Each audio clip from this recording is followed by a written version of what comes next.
University in the fall. It gives me great pleasure to introduce Brendan Weinstein.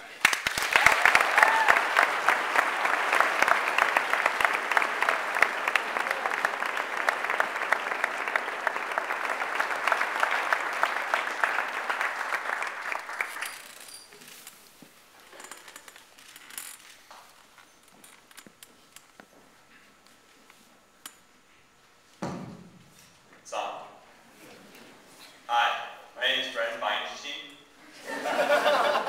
When I first arrived at Wayland a year 4 years ago, I was still kind of depressed about the fact that I wasn't attending Hogwarts.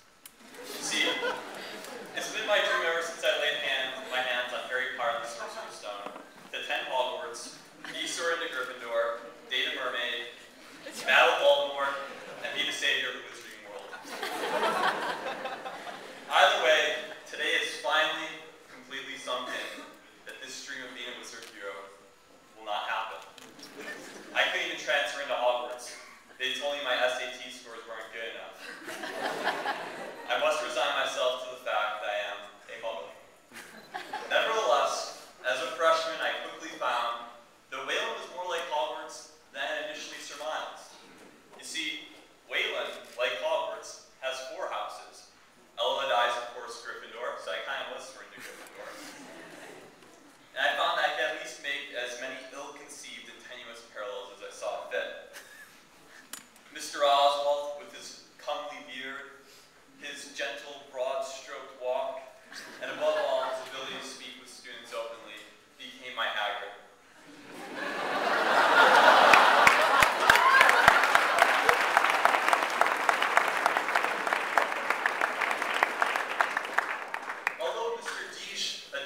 Explain crazy demonstrations involving walking on glass, bending rays of light, and flying pigs by some confusing and clearly flawed laws of physics, I remain convinced that he, along with Dr. Lake and Miss Hutchison, are really squibs, which is wizard lingo for half wizards. Honestly, it does explain things.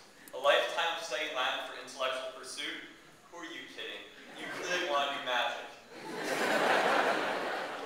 And whenever Mr. Nicholson manages to convince you of some absurd conclusion vis-a-vis a deductive proof, he's really just performing a wizard form of Jedi mind trick. Your existence is only in my mind. Well, along with some of the cool and the good parallels between Wayland and Hogwarts, there are, of course, some bad ones. Every now and then, you meet a kid and you just think, he clearly would have been sorted into Slytherin. Or sometimes you become so inundated with homework and Quidditch practice, you do not have time to appreciate the good weather. And at the top of the good weather, why does God hate Wisconsin during the winter? There have been mornings where I could not distinguish the pillars of the academic building from the foreheads of Satan buried in the icy depths of Dante's Inferno. Wayland is truly the worst place to be in the winter, other than Siberia. People are in the dorms more, and you start to run into that kid from Slytherin again. The complaints about the techno music turn from jokes to fisticuffs, Andrew.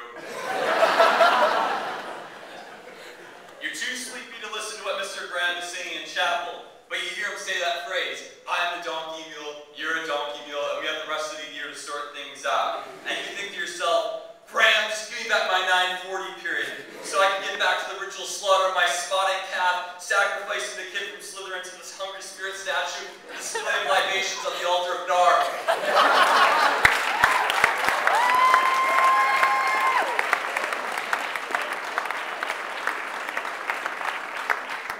Since we haven't heard many speeches about Renee Girard in the past 4 years, I thought it appropriate to mention his theory of scapegoating and that desire at one point during my speech. Nevertheless, I have found that there are 2 underlying mechanisms that help students confront difficulties, such as winter depression, constant sleep deprivation, and the occasional mountain troll. The first thing is that Wayland faculty and students have an uncanny sense of humor. You have Mr. Oswald's one-liners, Mr. McDonald, who's a witty genius, Mr. Keller's obsession with Pikachu, Mr. Leonard's dry humor,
experiences